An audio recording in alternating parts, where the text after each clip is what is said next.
दिमाग खराब हो गया है। हम तो इन गांव में मर चुके हैं, जो कि हमारा रहेगा नारा लगा रहा है। हम सोचे एक दिन जरूर मर जाएगा, जीते जी हम नारा सुन ले। सुनकर तुम्हारा ऐसी गलती नहीं होगी, बदतमीज कहीं का। चलो पीछे लो। मेरे दोस्तों, मेरे साथियों एवं माता और बहनों, ये नाचीज गुलाम मास्टर दुर्गेश पांडे का परिवार आप सबका हार्दिक स्वागत करता है। दोस्तों, आप सब जमीन पर बैठे हैं साथियों, एक जमींदार की हैसियत से हैं और हम सब इस चौकी पर हैं, चौकीदार की हैसियत से हैं। हम सबका परम कर्तव्य होता है आप सबकी सेवा करना। आप लोग कोमल कोमल कदमों को कष्ट देते हुए और अनमोल नींद को खोते हुए ये हमारे मास्टर दुर्गेश पांडे की पार्टी को देखने के लिए आए। वैसे दोस्तों रात होती है सोने के लिए, आराम करने के लिए, लेकिन आप सब अपनी नींद हराम करके बैठे हैं। तो वैसे तो नहीं कह सकता हूं, नादा तो नहीं करूंगा, लेकिन मैं आशा करूंगा कि आप सबकी नींद हराम नहीं होगी। तो दोस्तों, आप सबका शांति का सहयोग हम लोगों की सफलता होगी। ज्यादा न कह करके हम अपनी वार्ता को यहीं पर विराम देते हैं और कहानी पर आते हैं। तो सबसे पहले मैं अपना परिचय बता देना ज्यादा बेहतर एवं मुनासिब समझता हूं। जिला बिजनौर ग्राम बलरामपुर का रहने वाला हो। लोग मुझे मक्खनलाल के नाम से जाना करते हैं। साथियों, मेरे परिवार में मेरे साथ में मेरी बहन है जिसका नाम है ममता। अच्छा नाम है, ममता। मैंने यही कहा, ममता। कान से कम सुनाई देता है? नहीं तो मैंने कहा ममता। ममता। हाँ। लेकिन दोस्तों, बहुत दुख के साथ कहना पड़ रहा है कि मेरी बहन ममता बहुत छोटी सी थी, तभी मेरे माँ बाप का स्वर्गवास हो गया। खत्म हुई गए। हाँ। काहे मर गए? तो क्या देखे बड़े ससुर, इंसान मरता क्यों है? इतने समय के लिए वो लोग आए थे और इस दुनिया को छोड़ करके भगवान को प्यारे हो गए। हम सोचे खाए पिए का तकलीफ रहन हो। खाने पीने की तकलीफ से इंसान मरता है, खाने पीने की कोई तकलीफ नहीं थी, लेकिन उनका समय पूरा हो गया, इस दुनिया को छोड़कर चले गए। हाँ, और नरक में चले, हम तो स्वर्ग ही मटका पड़ा ही, का कर तो पागल तो हो गया है। अब उनका स्वर्ग हो गया, हम तुम नरक में पड़े हैं। हाँ, नरक में। मैंने अपनी बहन ममता को पाला पोसा, कॉलेज उसका नाम लिखवा दिया, लेकिन आप सबका कुछ ऐसा आशीर्वाद मिला, माताओं बहनों का कुछ ऐसा आशीर्वाद मिला कि इस समय मेरी बहन कानपुर में रह करके वकालत की पढ़ाई कर रही है। कानपुर में रहकर लग रही है। हाँ राम सर, दिन बलरामपुर में आई है ना, लोग बाग यही कहेंगे, बारे मक्खनलाल, अरे बारे मक्खनलाल, अपने बहनी को बनाए तो दिया, वो दिमाग खराब हो जाएगा कि वकील बनाई है। ऐसा नहीं बन सकता। आपकी चर्चाएं होंगी, ममता को आपके नाम से जाना करेंगे। क्यों नहीं लोग बाग यही कहेंगे, वो देखो मक्खनलाल की बहन जा रही है, मक्खनलाल जी की बहन जा रही। जब नहीं आता तो बोला मत कर, मक्खनलाल की बहन जा रही है। हाँ, बहन जा रही है। साथियों, एक दिन मैं बैठा था और अपने दिन सोच रहा था कि लोग कहते हैं राजनीति, लेकिन राजनीति होती क्या चीज है? हाँ, इससे तो हम देखो वंचित है भाई, राजनीति की बिल्कुल नहीं जानते कि राजनीति क्या चीज होती है। साथियों, मेरे भी दिल में लालसा जगी कि हम थोड़ा राजनीति जानना चाहेंगे। कुछ राजनीति जानने के लिए मेरा पहला कदम उठा प्रधानी इलेक्शन लड़ने के लिए। प्रधानी इलेक्शन के लिए। हाँ, वाह, प्रधानी इलेक्शन लड़ा। हमारे मौजे के जितने भी हमारे माताएं बहनें थी, बेटियां थी, भाई बाप थे, सब मेरी मदद किए, मैं इलेक्शन जीत गया। यानी आप ग्राम प्रधान हो गए। ग्राम प्रधान क्या है? ग्राम प्रधान हो गया। आप या प्रधान बनी है। मैं ग्राम प्रधान हो गया और जो मुझसे सेवा हो सकी हम सबकी करते रहे। भाई प्रधान का मतलब यह है कि सेवा करें। एक पंचवर्षी में प्रधान रहा, हाँ, लेकिन दूसरी पंचवर्षी में मैंने अपने दिल में सोचा कि हम और कुछ आगे बढ़े। जिला पंचायत सदस्य के लिए लड़ा, उसमें भी मैं चुनाव जीत गया। यानी कामयाबी मिल गई। हाँ, लेकिन तीसरी पंचवर्षी में इसी बलरामपुर क्षेत्र से सांसदीय सीट से मैं चुनाव लड़ा, सांसद हुआ।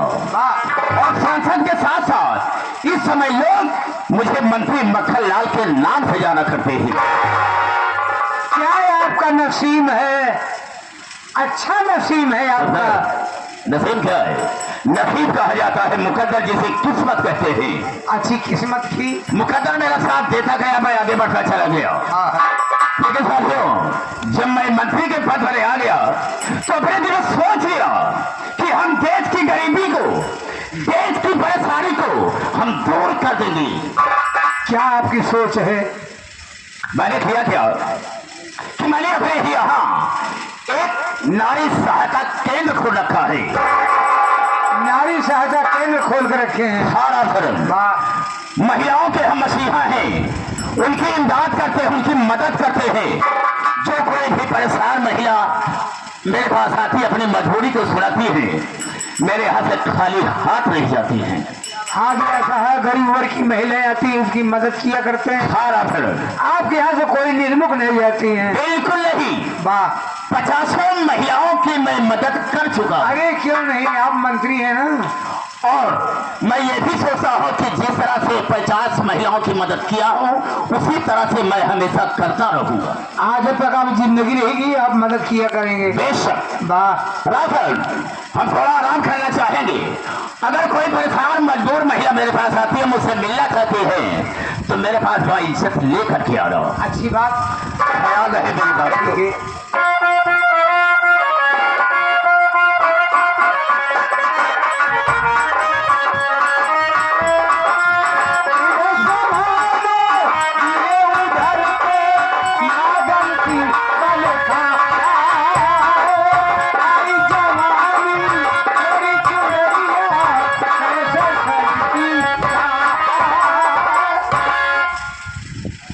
नमस्ते भैया।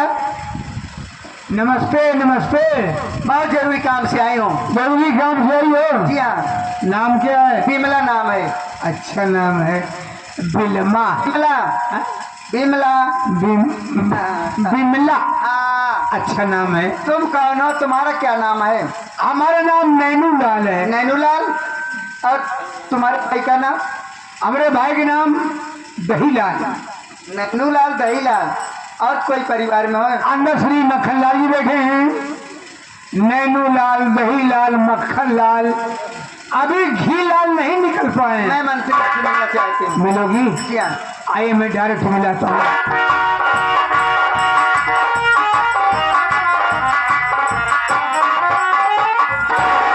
नमस्ते मंत्री।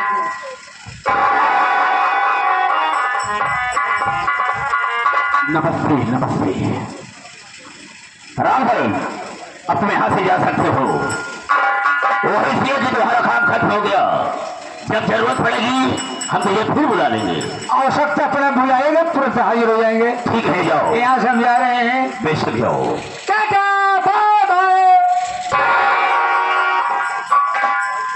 हाथ लड़की, मैं तुमसे जानना चाहूंगा, कहाँ से आ रही हो? दूर से या नजदीक से? क्या परेशानी है तुम्हें जो कि मेरे पास आई हो? हम तुम्हारी क्या मदद कर सकते हैं? आप बैठ जाइए, बतला रही हूँ। ठीक है।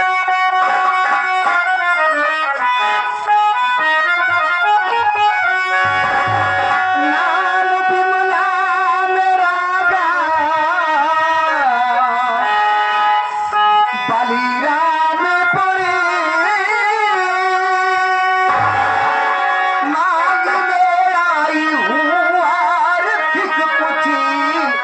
आदत एक घर की दशा है हमारे नहीं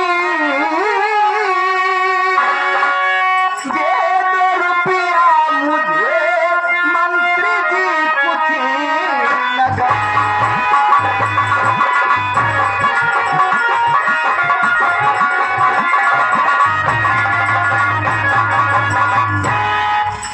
मंत्री जी हाँ बोलो। मेरा नाम बिमला है, मैं श्री बलरामपुर की रहने वाली हूँ। बलरामपुर से ही आ रही है। हाँ बहुत परेशान हूँ मैं, मुझे पैसा चाहिए मंत्री जी। बिमला, अगर यहाँ पर आई हो तो परेशान होने की कोई जरूरत नहीं है। हम भरपूर तुम्हारी मदद करेंगे, लेकिन मेरी बात को सुनो, मैं कहना क्या चाहूँ। कहिए।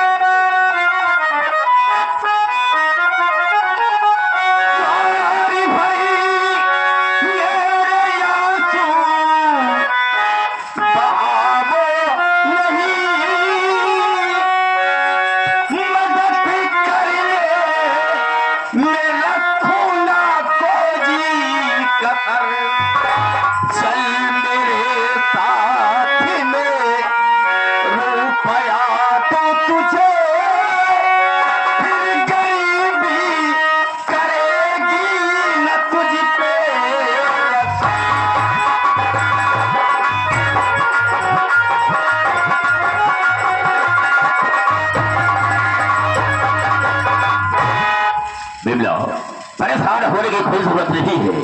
अगर हमारे पास आई हो तो हम तुम्हारी मदद जरूर करेंगे। चलो हमारे साथ में, बहुत सारा पैसा तुम्हें दूंगा। कहाँ चलो मंत्री जी? अंदर चलो ना। अंदर? हाँ हाँ। मैं अंदर नहीं जाऊंगी। क्यों? मुझे पैसा ही दे दो ना। बिमला, तुम मेरी बात समझने की कोशिश करो। यहाँ पर तमाम महिलाएं आती जाती रहती हैं।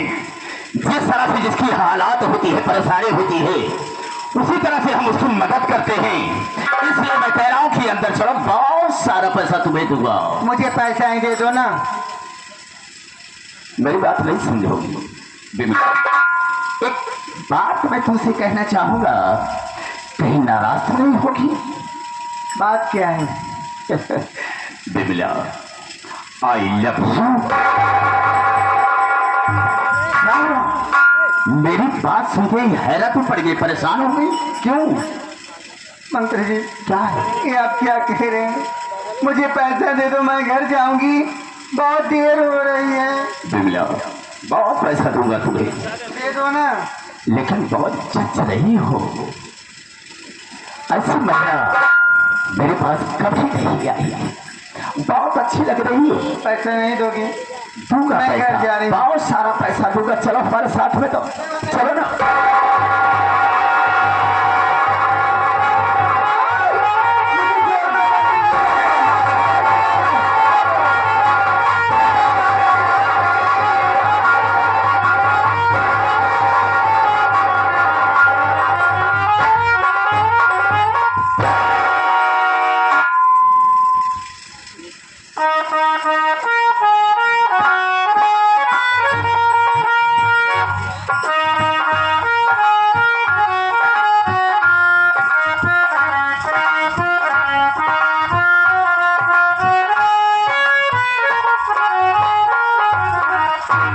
दिशा निरीक्षा कर रहा हूँ। अंदर गए हैं, ये भीतर में का करे चले गए। ए जो पैसा देगा नहीं इंदे दे, भीतर में का करे जो कुआ फूट कर करत है कि करावत बा। ठीक है, हम अंदर चुप कर देखूंगा ये लोग करते क्या है, फिर मिलता हूँ।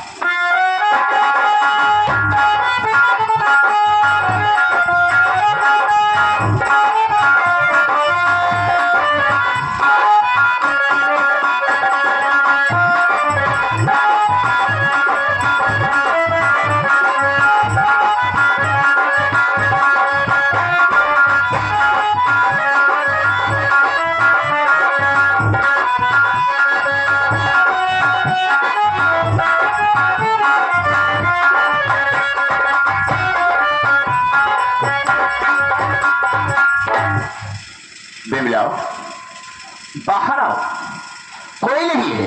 अरे डरती क्यों? हम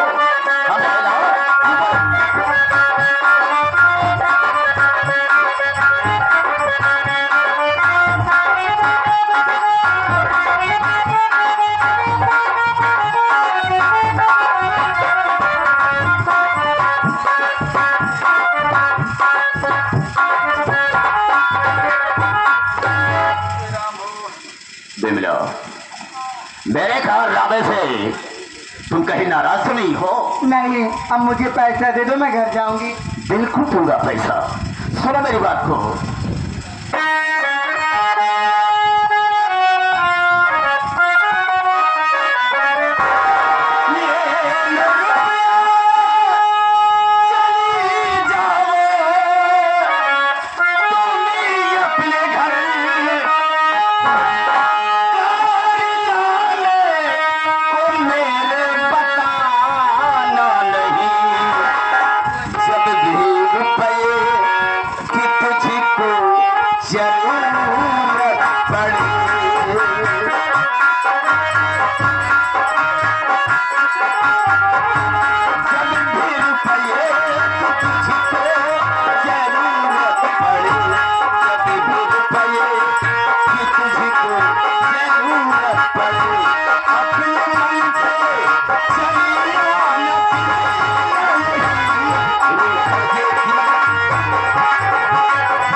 अब तुम यहाँ से जा सकते हो। मैंने तुम्हें पैसा दिया और जब भी पैसे की तुम्हें जरूरत पड़ेगी बेहिचक मेरे पास चले जाना, लेकिन ये राज खुले न पाए, नहीं तो हमारी और तुम्हारी बहुत बड़ी बेइज्जती हो जाएगी। मैं भी कुछ कहना चाहती हूँ। बोलो, शौक से बोलो, क्या चाहिए?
मंत्री जी, मैं तो जा रही हूँ घर, बिल्कुल जा, लेकिन हाथ जोड़ती हूँ, कहे ये बात किसी से कहना मत, नहीं मैं तो बर्बाद हो जाऊंगी। यार तुम पागल तो नहीं हो गई हो?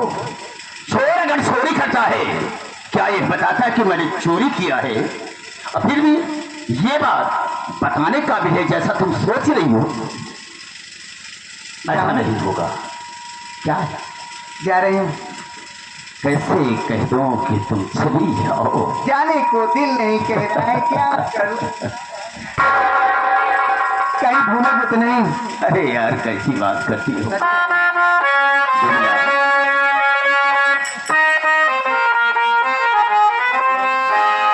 मैं किस दिन भुला दूं ये तेरा प्यार दिल से, राम जाने तुम्हारी कसम।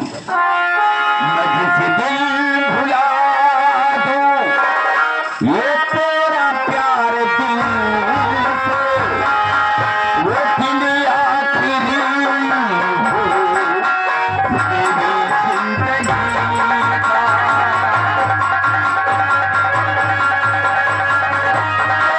प्यार दिल से, वो दिल आखिरी हो मेरी जिंदगी का।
जा सकती हो, नहीं अगर कोई यहाँ पर आ गया तो बड़ी परेशानी बढ़ जाएगी। पहले 500 रुपया और दो। यार 500 रुपए की बात करती हो, हम तुम्हारे लिए अपनी जान भी दे सकते हो। लो ठीक है, ठीक रहेगा। क्या है?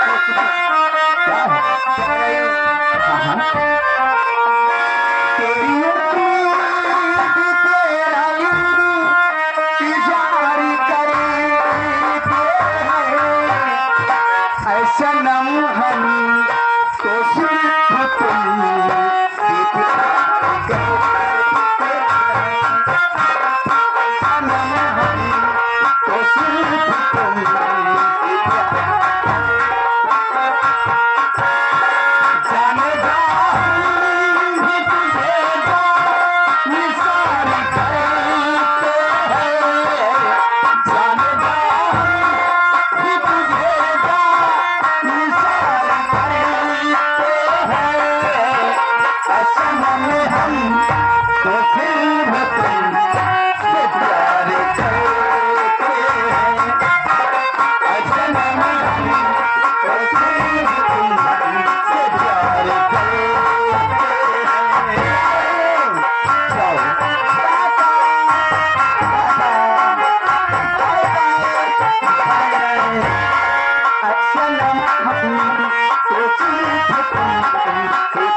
चली गई बेचारी, ना जाने कब आई। मैं दिल भुला दूं तेरा प्यार दिल से, ओ दिल आखिरी हो मेरी जिंदगी का,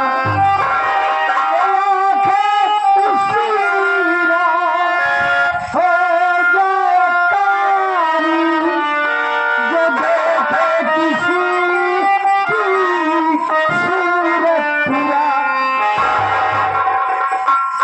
क्या तेरा दिमाग खराब हो गया है, पागल हो गया है? यहाँ पर जो गाना गा रहा है, लोग सुनेंगे तो यही कहेंगे कि मंत्री मक्खन लाल के बंगले पर गाना होता है, मुजरा होता है, तो मेरी बेइज्जती करवाना चाहता है बे। पिक्चर देख रहे हैं, पिक्चर? वो कहाँ पर पिक्चर देख रहा है? एक कमरवा में पागल तो नहीं हो गया? इस कमरे में कौन सी फिल्म लगी थी बे? सनम बेशरम। सनम बेशरम? लोगों से मैंने सनम बेवफा सुना है, लेकिन सनम बेशरम आज पहली बार सुन रहा हूं। वो एक डुप्लीकेट बनी सनम बेशरम, आज वो तो रिलीज है भाई। आज ही रिलीज हुई? हाँ। अच्छा, अरे हीरो की क्या तारीफ करूं। अच्छा बताओ हीरो कौन था? मंत्री मक्खन लाल। आज हमका पता चला नारी सहायता केंद्र का एक खोले बाटे, इतना बड़ा छिलरा तो का नहीं जानत रहे। राम सरल, तुम्हें कुछ देखा, कुछ सुना? भरपूर पिक्चर लगिया देखा था, उन्हें सुना देखने वाली कौन बात है? देखो राम सरल, अगर तुमने को देखा है तो ये बात लीक आउट मत करना, मतलब किसी से कहना मत, नहीं तो हमारी बहुत बड़ी बेइज्जती हो जाएगी।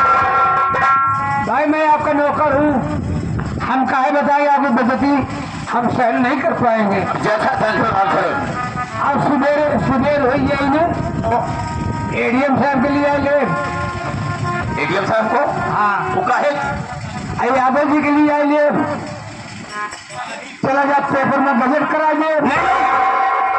नहीं राम सरल, तुम ऐसा नहीं करोगे। अगर ऐसा तुम करते हो, पेपर में गजट करवा देते हो, तो सारे प्रदेश में बात फैल जाएगी, बहुत बड़ी बेइज्जती हो जाएगी। हालांकि हमको ज्यादा बोलने की हैबिट नहीं है। ये तो अच्छी तरह से जानता हूँ कि तू ज्यादा बोलता नहीं है। हमारा तनख्वाह बढ़ के बताओगे न करो। तेरी तनख्वाह बढ़ा दो, किसी से नहीं कहेगा। कितने तनख्वाह पाता है? 5,000। और चाचा कितना है? 25,000। 25,000? हाँ, मान लो कुछ कम दे दिया तो? तो कुछ छिपा के कुछ बता दिए। नहीं, तुम ऐसा कुछ नहीं करोगे।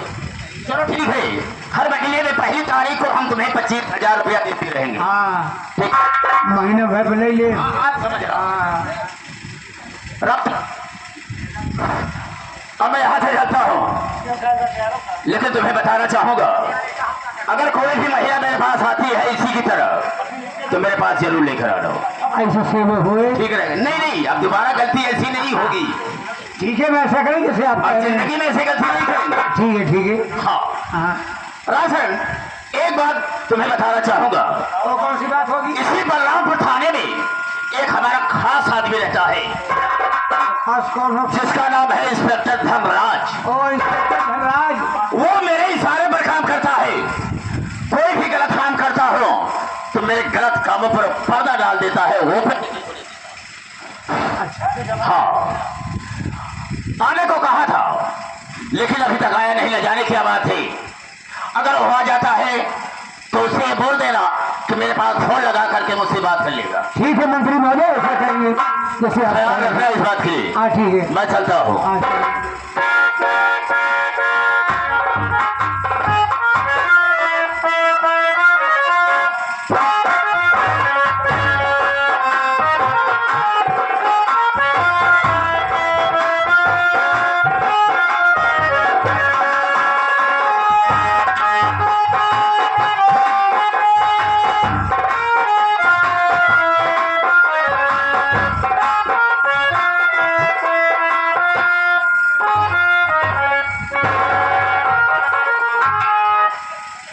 हाँ बाबूजी,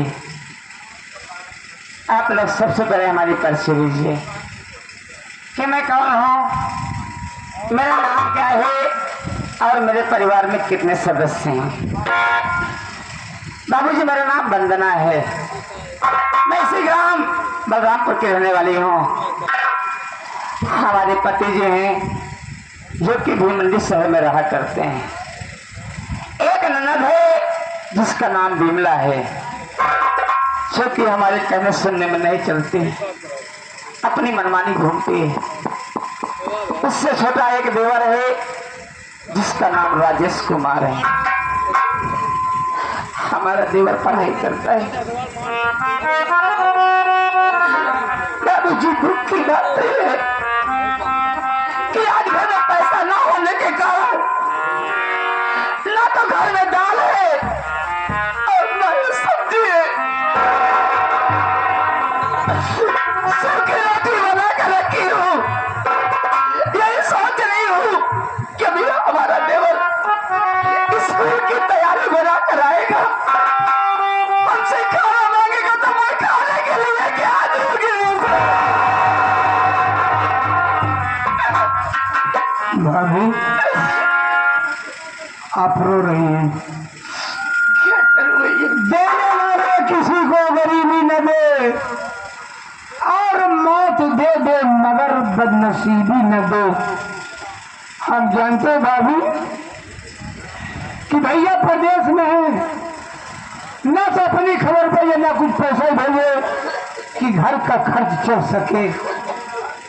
उधर छोटे भाई की पढ़ाई, घर का खर्च चलाना बड़ा मुश्किल हो गया है।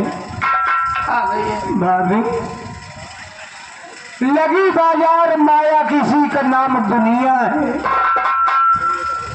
कोई अमीर है अरे कोई गरीब है, क्या करेंगी? एक बार बताओ भाभी, जब आप रोती है ना मुझसे बर्दाश्त नहीं होता है। जिस तरह से अब आ रही है, अचानक छोटे भैया आ जाएंगे, आपको रोता हुआ देखेंगे, उनके दिल के ऊपर क्या गुजरेगी। हाथ जोड़ता हूँ, मैं तेरे पैर पड़ता हूँ, आज के बाद आंसू मत।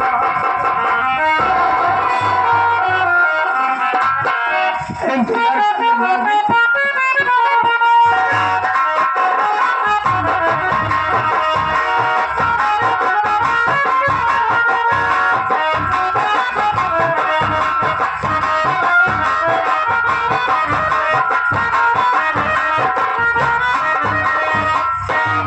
नमस्ते भैया। नमस्ते। अरे क्या बात है, आज आपकी आंखों में आंसू? घबरा गया होगा। अरे पिछली बातें कुछ याद आ गई, आंखों में आंसू छलक पड़े। वैसे खास बात नहीं है कुछ। यार मैं तो परेशान हो गया कि आज क्या बात है, जो इंसान सबको हंसाता है आज उसी की आंखों में आंसू आ गए। नहीं, कोई खास बात नहीं है। कॉलेज जा रहे हो? हाँ मैं कॉलेज जा रहा हूँ। ये बताओ भाभी ने खाना बनाई है? हाँ, खाना तैयार है। पहले खाना खा लीजिए, उसके बाद कॉलेज जाना। क्यों नहीं, चलिए भाभी के पास चलता हूँ।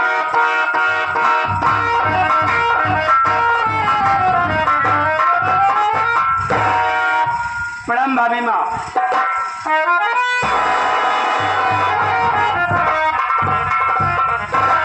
कैसे हो तुम?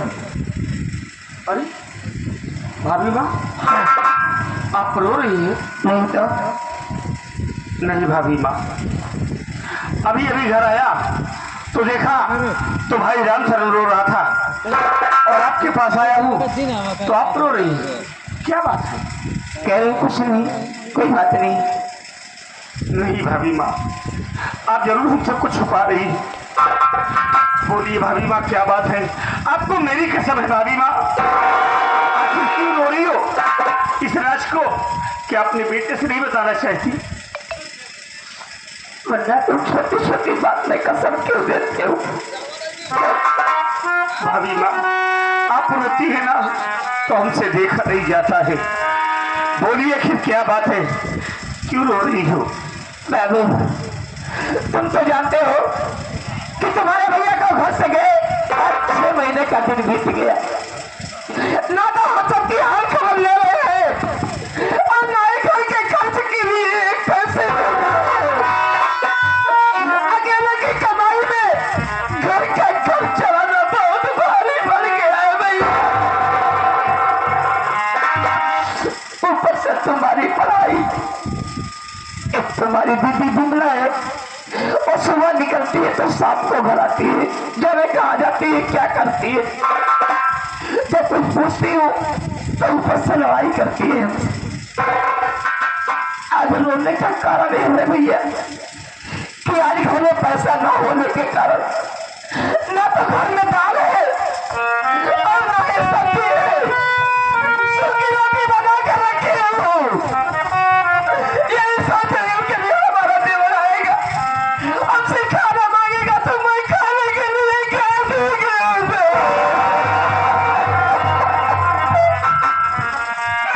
भाभी माँ आप कितना हमारा ख्याल रखती हैं। आज घर में दाल सब्जी नहीं थी, सूखी रोटियां बना कर रखी हो, मुझे खिलाने के लिए रो रही हो। इसमें रोने की क्या बात है भाभी माँ? पहले हमारी बात तो सुनिए ना।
भाभी माँ इसमें रोने की क्या बात है?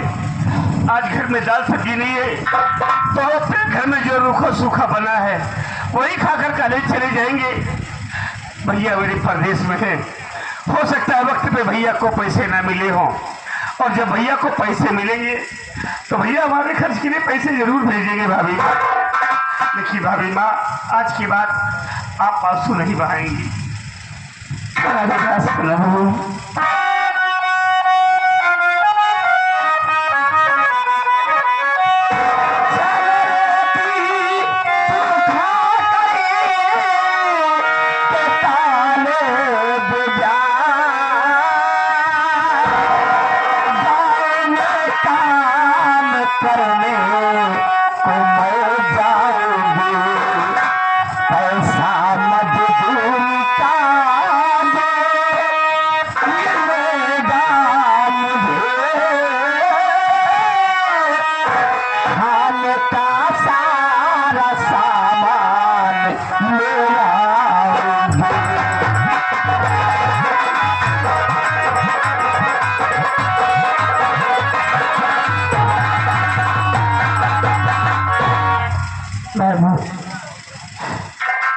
आज की बात हुई, तुम किसी तरीके से सूखी रोटी खाकर कलश मैं गांव में काम करने के लिए जा रही हूँ।